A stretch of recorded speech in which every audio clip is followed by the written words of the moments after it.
عظمتاں کی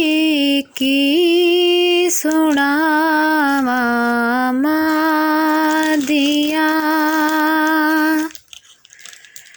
تار دندیاں نے دعاواں مادیاں،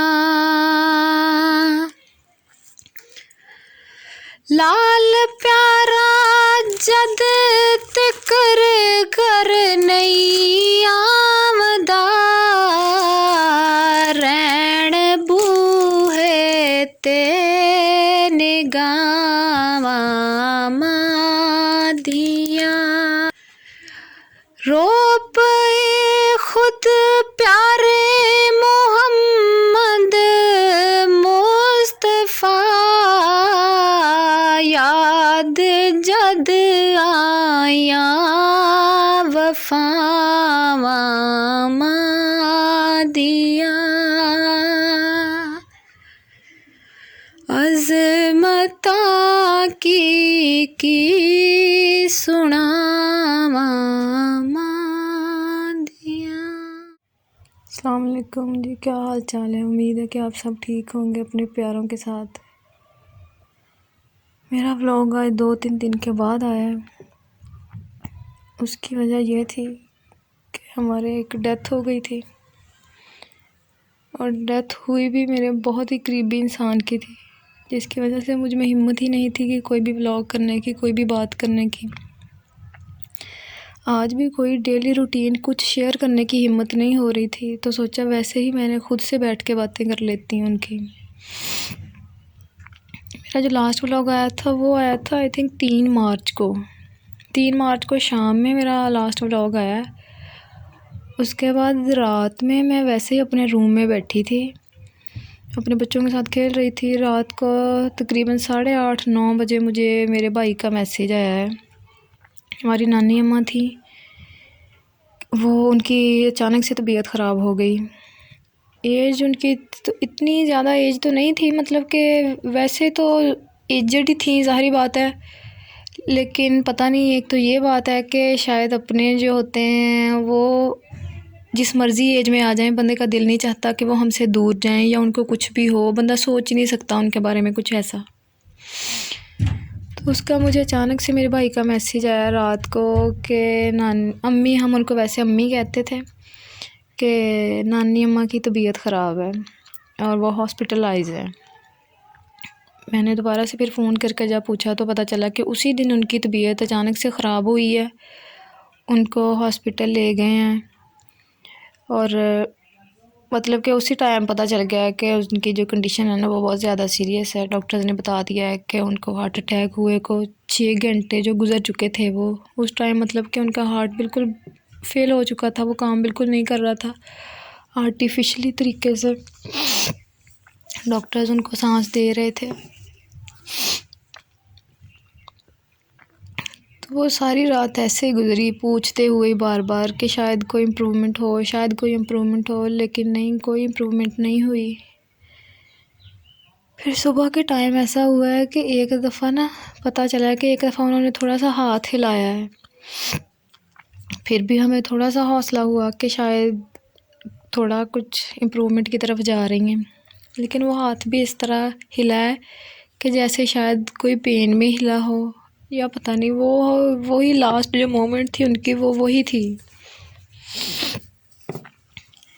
پھر دن میں ویٹ کرتی رہی ہوں کہ مجھے کوئی امپرومنٹ کی کوئی نیوز ملے، لیکن جب بھی پوچھا یہی پتہ چلا ہے کہ ان کی کنڈیشن پہلے سے بھی زیادہ خراب ہو رہی ہے۔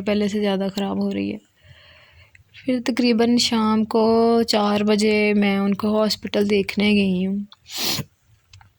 ہم لوگ جب ہاسپٹل دیکھنے گئے ہیں تو میں پہلے، وہ ایمرجنسی میں تھی، وینٹیلیٹر پہ جا چکی تھی۔ میں جب پہلے اندر دیکھنے گئی ہوں، پہلے تو وہ جو سین ہے نا، وہ میں کہتی ہوں بندہ کبھی بھول ہی نہیں سکتا۔ وہی بندہ جس کو آپ نے ایسے چلتے پھرتے دیکھا، اس کو وہاں پہ اس طرح بے بسی میں دیکھا، ان کے پتہ نہیں کہاں پہ کیا کون سی نالیاں لگی ہوئی تھی، جیسے ایسے تھا جیسے بندہ اپنا ہی پہچانا ہی نہیں جا رہا کہ وہ ہی ہے۔ جب میں ہی ادھر پہنچی ہوں تو بس ان کی وہ آخری سانسیں چل رہی تھیں. میں دیکھ کے ایسے باہر آ گئی ہوں اور اس کے اسی ٹائم انہی 2-3 منٹ میں ان کی ڈیتھ ہو گئی ہے. بس وہ ٹائم تھا اور یہ ٹائم ہے. یقین ہی نہیں آ رہا. جو بھی ہوا ہے وہ سارا ان کے لیے ہوا ہے. سارا کچھ ہو گیا ہے لیکن ابھی تک یقین نہیں آ رہا کہ وہ ان کے لیے ہوا ہے سارا کچھ. جو صفیں بچھی ہیں جو بھی ہوا ہے وہ بس یہ پتہ ہے ہوا ہے، لیکن ان کے پتہ نہیں، یہ نہیں دل مان رہا کہ وہ سارا کچھ ان کے لیے ہوا ہے. ہم لوگ اپنی نانی اماں سے بہت اٹیچ تھے، اپنی امی سے بھی زیادہ ہم ان سے اٹیچ تھے. ہم لوگ شروع میں سٹارٹ میں ہم لوگ 10-12 سال نا ان کے ساتھ ہی رہے تھے.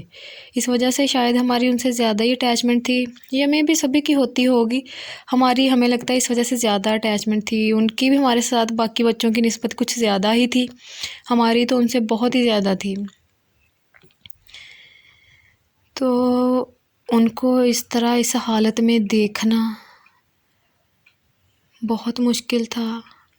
ابھی بھی میں اب 2-3 دن کے بعد اب میں اپنے گھر آ گئی ہوں، لیکن ابھی بھی صبر نہیں آ رہا. یقین نہیں آ رہا کہ وہ نہیں ہے یا جو کچھ ہوا ہے سارا ان کے لیے ہوا ہے. ہم بچپن میں جب ہم ان کے ساتھ ہوتے تھے ہمیں اپنی امی کی نا ذرا پرواہ نہیں ہوتی تھی. ہم ہمیشہ ان کے ساتھ، ہم نے ان کے ساتھ آنا جانا، ان کے ساتھ رہنا، ان کے ساتھ سونا. ایون جب ہم لوگ اپنے گھر میں بھی الگ سے شفٹ بھی ہو گئے ہیں، پھر اس کے بعد بھی جب ہم لوگ ادھر جاتے تھے نا چھٹیوں میں، گرمیوں کی سردیوں کی چھٹیوں میں، پھر بھی ہم ادھر جا کے اپنی امی کو بھول ہی جاتے تھے. ہمیں پتہ ہوتا تھا ہم نے ان سے ہی لے کے کھانا ہے، ان کے ساتھ ہی جانا ہے، ہم نے بازاروں میں ان کے ساتھ جانا گھومنا. وہ اس طرح تھی، وہ نہ کبھی انہوں نے ہمیں ڈانٹا تھا، نہ وہ کبھی کسی کام سے گھبرائی تھی. ہماری عجیب سی فرمائشیں ہوتی تھیں. اگر ہمیں اس ٹائم حلوہ چاہیے تو اسی ٹائم بنا کے دیں. گرمیوں کی وہ کتنی سخت دوپہر ہوتی تھی، ہم نے کہنا ہم نے اسی ٹائم چاول کھانے ہیں، انہوں نے اسی ٹائم بنا کے دینے. ہمیں اس ٹائم زردہ کھانا ہے، اسی ٹائم ہمیں زردہ بنا کے دینا. امی ہم نے ابھی بازار جانا ہے، ہم نے چوڑیاں لینی ہیں، انہوں نے ہمیں اسی ٹائم بازار لے کے جانا. سارا کچھ ختم ہو گیا. یقین نہیں آ رہا، دل نہیں مان رہا. وہ ہمارے لیے بہت کیئرنگ تھی. ہم کبھی بھی کہیں بھی ہم لوگ کہیں شادی پہ جاتے تھے، ہم لوگ کسی کی ڈیتھ پہ جاتے تھے، ان کو ہر جگہ جا کے یہی فکر لگی رہتی تھی کہ انہوں نے کھانا کھایا ہے. ایون کسی ڈیتھ پہ بھی جا کے ان کو یہی فکر رہتی تھی، ان لوگوں نے کھانا نہیں کھایا، آپ لوگ آگے آ کے بیٹھو. گھر میں ہمارے پیچھے کھانا لے کے آنا. الگ ہی رشتہ تھا ہمارا ان کے ساتھ. اسی وجہ سے آج وہ یاد بھی بہت آ رہی ہیں. اب سب سے بہت ریکویسٹ ہے کہ ان کے لیے بہت دعا کرنی ہے. اللہ ان کے سارے گناہ معاف کر دے، اللہ ان کو جنت میں جگہ دے دے، اللہ ان کے درجات اتنے بلند کر دے، اور اللہ ہم سب کو بھی صبر دے دے. بس آپ لوگوں نے ان کے لیے لازمی دعا کرنی ہے. آپ نے میری نانی اماں کے لیے لازمی دعا کرنی ہے. والوی ونگا نہیں ہومدا جس دے پیچھے نے دعاواں دیاں تار دندیاں نے دعاواں دیاں. میں حبیب احمد حبیبی کچھ نہیں چومیاں تلی